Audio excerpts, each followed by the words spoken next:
You're watching Business Access TV. Business Access. Business Access. Business Access. You are watching Business Access TV. Business Access TV. Serious about business. Serious about business.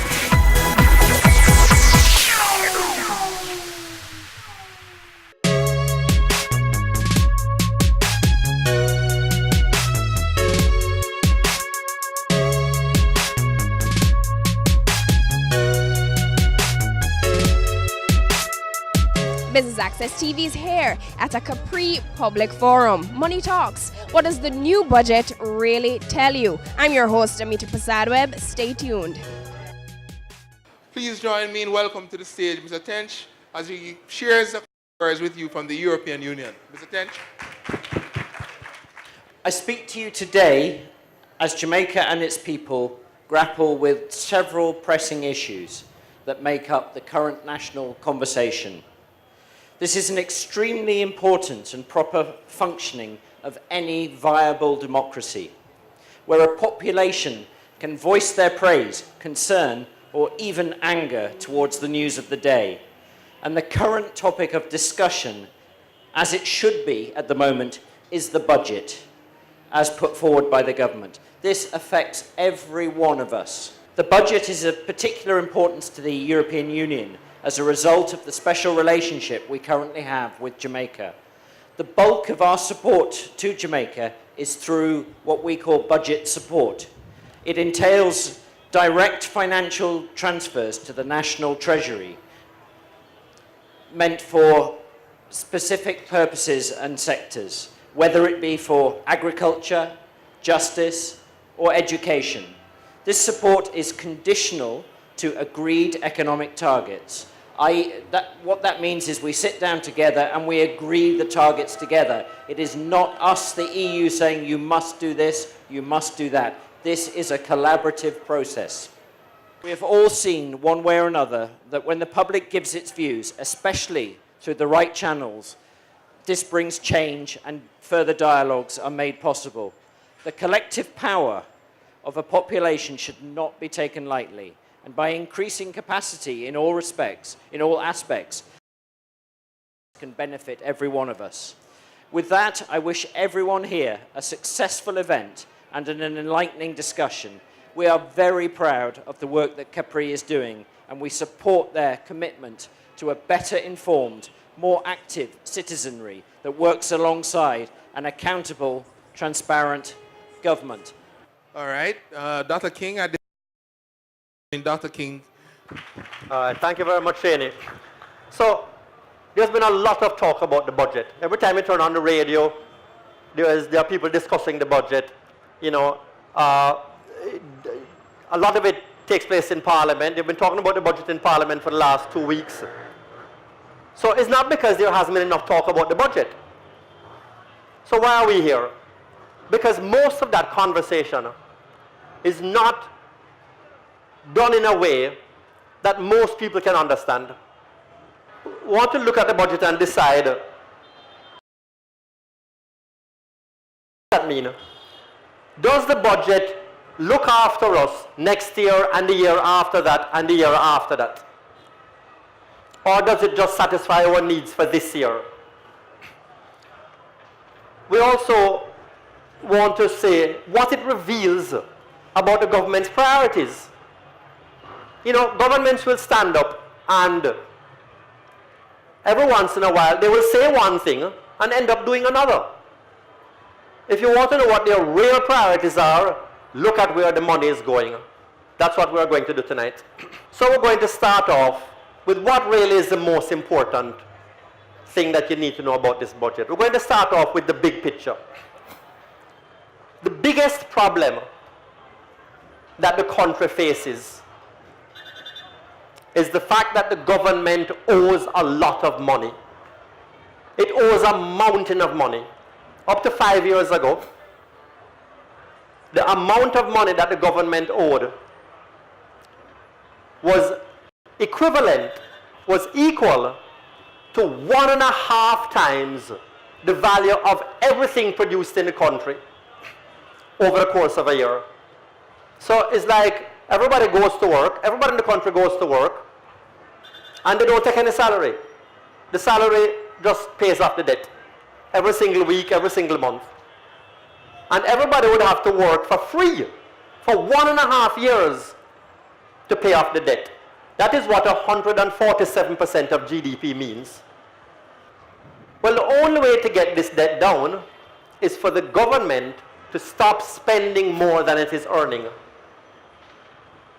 And what Jamaica's governments did for years and years and years up until 5 years ago is they constantly spent more money than they were earning. That comparison of spending versus earning is the fiscal balance. So the first question we asked about this budget is, what is the fiscal balance? Are they spending a lot more than they are bringing in? And the answer is no. It's very close to being zero. A little bit negative. That's why we say the budget is fiscally responsible. It contributes to the debt going down. So that's the most important thing we want to know, and the first takeaway, our first conclusion. Now we're going to go into the revenue side of the budget.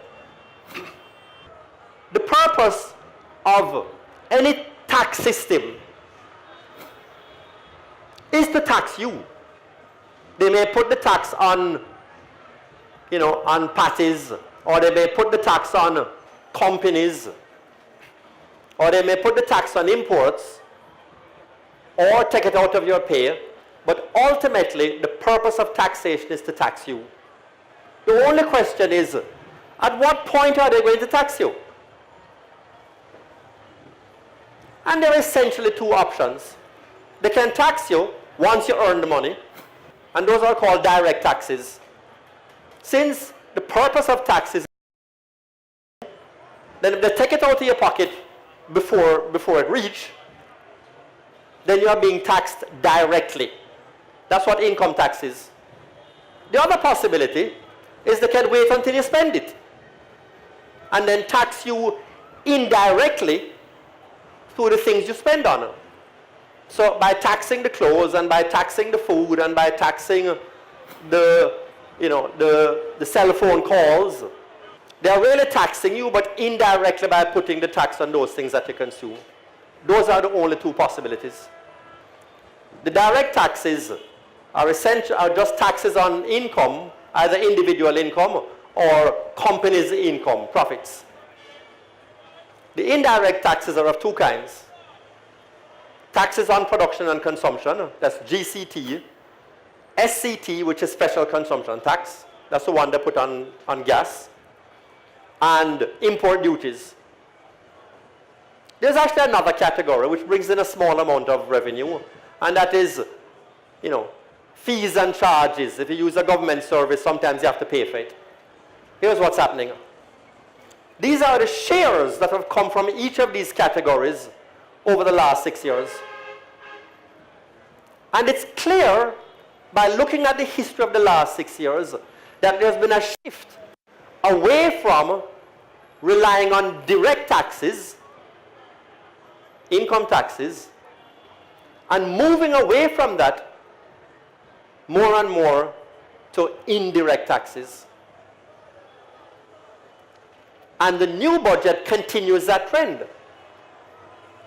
Whereas 26% of total revenue came from direct taxes last year, in the financial year just being completed now, in the new budget, that share is going to shrink from 26% to 23%. Now that you know the disadvantage of each way of doing it, you can decide for yourself whether this is a good thing or not. Capri is not here to tell you what is good and bad. Capri is here to give you the information so you can decide that for yourself.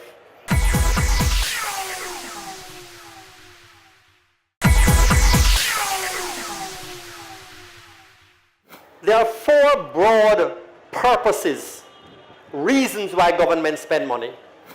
The first one is general administration. You know, this is like the country has to have foreign ministries, so we need we need embassies and so on, and we need to pay for that. And we need to pay for accounting systems. But most importantly, in this category of general administration is the interest on that debt I told you about. And most of the spending in this category is interest. Government is responsible for our safety and security. So the second major reason why government spend money is on that. This is the police force, the army, the court system, and the jails. Thirdly, you have social services. Social services are the education system, the health system, including the public hospitals and the clinics, and the PATH program, which gives direct transfers of cash to many households. And finally, they spend money on supporting business and economic activity. They spend money in ways that help us to go about our daily lives of earning and making money, like laying down roads and fixing the potholes. So now that we see the four main purposes for which government spends money, let us look at what has been happening. This is a very interesting picture because it says that the country started spending more on social services from 2 years ago, and that there has been a steady increase in spending on schools and hospitals and so on. The new budget for 2017-2018 largely maintains that increased spending on social services with a very slight increase. Social services really affect the lives of a lot of people, so we think it's important that the increases of the last few years have been maintained. So we think that is our third major takeaway from the new budget. But the big increase is spending to support economic growth. And we see that over the last 2 years, there has been a massive increase in spending devoted to the economy. In the new budget, nearly all of that is road building and road repair under what is called the Major Infrastructure Investment Program, we are told. So that is what's happening on the expenditure side of the budget. So we get the overall picture. We've looked at the two sides. But what people really want to know, and what I want to know, is how is this going to affect me? How is it going to affect my life directly over the next 12 months? In order to do that, let us just review what have been the major changes in terms of taxes and income, so we can see what it is we're looking at. They have increased the tax on alcohol by $110 per liter of pure alcohol. The details not so important. Okay? Liquor is going to cost you more. Property tax is going up. This is a little funny because property taxes had not changed for like 10 years. Because while everybody's paying more and more for everything, they didn't update the value of properties for 10 years. And now when they update the value of properties, everybody has to pay more taxes, by quite a significant amount. So property tax is going up. Vehicle licensing fees have gone up.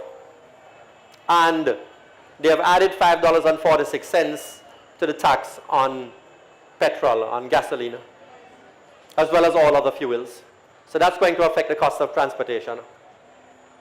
And then there is the big income tax promise, that income tax was only taken out on the part of your income that was more than $1 million a year. And then anything you earn more than that, income tax was taken out. Well, they're raising that now to $1.5 million. So if you earn anything less than $1.5 million, you don't pay income tax, but any income you have above that, income tax is taken out. They have increased and announced in payments through the PATH program. That's going to affect direct cash payments if you're on the PATH program and some other payments related to it, like the school feeding program. How does this affect you?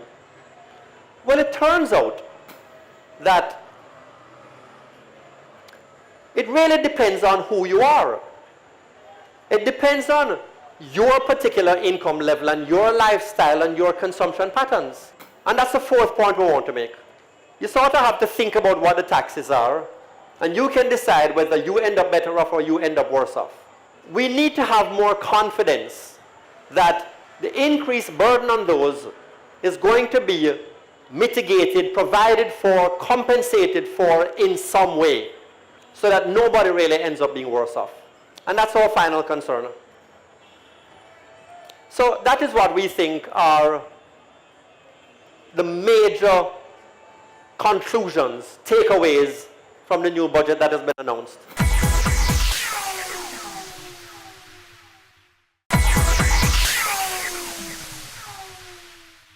I doubt that this presentation would have answered all of your questions.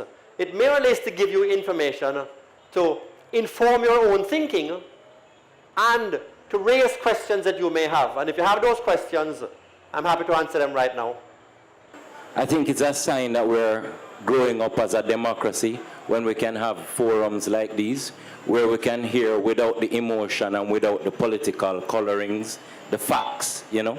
And for persons who don't necessarily understand everything that is said in those high forums, you know, we can have it broken down for us.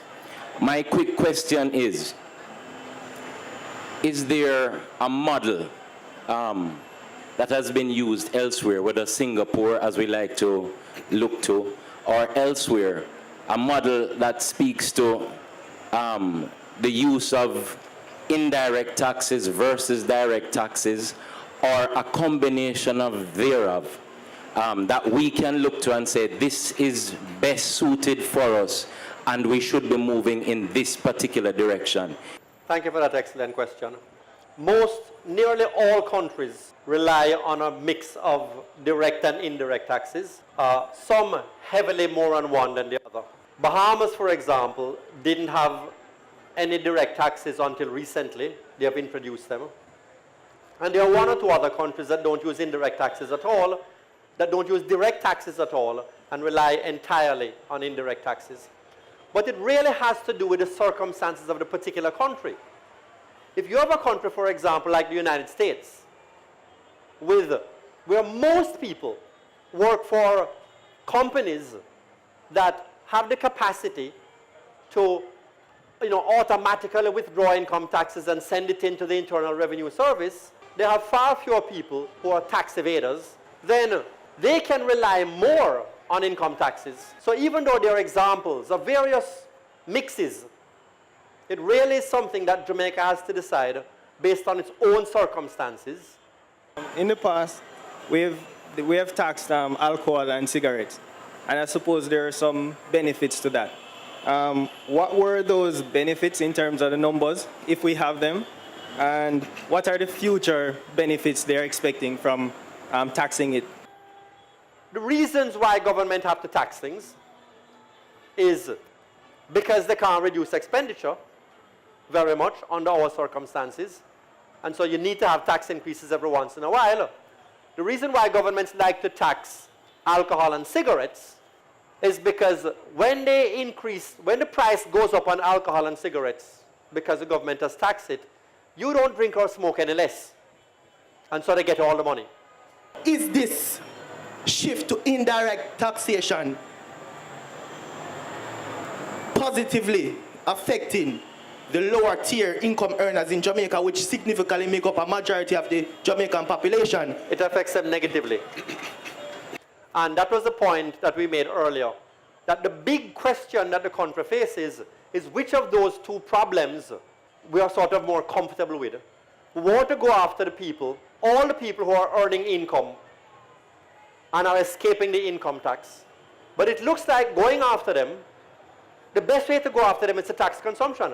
When you tax consumption, the people who really need most of the help not only end up getting help, they end up getting hurt. do we have a cultural policy that says every year we are to produce 5,000 tons of sugar, 10,000 tons of sweet potato? Do we know what input the government is putting into it? Are we just going to go babble and overtax ourselves? Aren't we right now overtaxed? It is true that we have had tax increases for a long time, for decades. But some of the data that we showed revealed that up until 6 years ago, spending was much greater than revenue. I only showed it for 6 years ago. But that has been going on since independence. That nearly all of our governments since independence have spent more than the tax revenues they were taking in. The only way to solve that problem is to either cut spending on needed services, which are not adequate to begin with, or raise taxes. Since we have so much surplus cash in Chase Fund and the Tourism Fund, why is it that we can draw down on those and pretty much leave NHT money to the poor who really can benefit from it? Why is it that we can't just deal with that? Most of the taxes that you pay go straight to the government. Go straight to the government in a big bucket that they call the consolidated fund. But not all the taxes go there. And the question has been raised whether really more of those should go straight into the consolidated fund that the government has control over, and that will minimize the need for tax increases on petrol and increases in licensing fees and increases in tax on group health insurance. So that's a question that the country faces going forward. I understood from your answers as to why those might not have been the best suggestions, but he touched on a principle there, which is participatory budgeting. This is something a number of countries around the world are now getting involved in, and interestingly, primarily developing countries, for example, Brazil. What I wanted to ask Capri is if you would consider, in the research that you're going to be doing, where in the budget cycle of Jamaica, the 5 steps, you can find the entry points for citizens to begin to engage their members of parliaments, because there is a think tank right here in the tent in terms of the citizens. And we have the capacity and would like to find a way in which we can actually contribute in the way we know it is happening in some other countries. So I am really pulling out of you a commitment. And since we have the EU partners here, maybe with some financing from that side, but to see how we can actually begin to, not an after the fact assessment of the budget, but in the process how we can contribute to where our taxes are going and where they're going to be spent. That's a great comment, because, and you know, this is part of that process. Us being here is part of that process. As you mentioned, that the project of which this is a part is called Supporting Inclusive and Participatory Governance. And so it really gives me an opportunity to big up the people at the European Union who feel that participatory governance is so important that they are paying for this.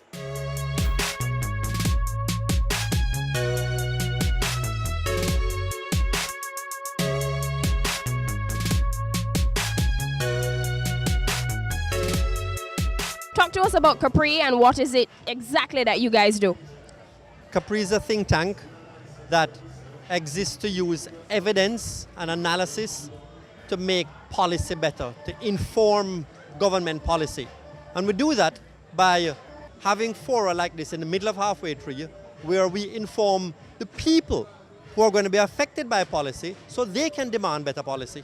So the objective here was to take that information and make it accessible, to talk about it in a way that everybody can understand, so that they can see what is going on and ask questions of their government. What are your issues with our budget, if you have any?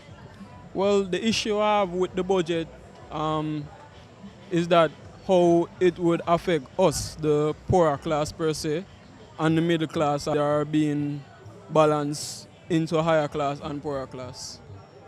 And I think there should be more, and there's more can be done to kind of fix it. So not just the higher class benefits, but the lower class per se, because we are more the persons that help to build this country. What are your thoughts on tonight's presentation? Well, I think it has gone extremely well. I think the audience responded fantastically. I thought the questions were insightful. I thought the answers were comprehensive. And I'm willing to bet that everybody has left here feeling more enlightened on the budget process and having a greater understanding of how the budget has impacted them personally. Well, I'm really excited by the fact that Capri sought to engage a wider audience through having a public forum in Mandela Park. And I was really glad to see over 100 persons under the tent and over 100 around the tent standing and listening to this analysis of what the numbers mean in the budget. Not only in terms of what it means for different individuals and different groups, but also what it means in terms of government's priorities and where the possible areas of accountability that can be looked at for the future.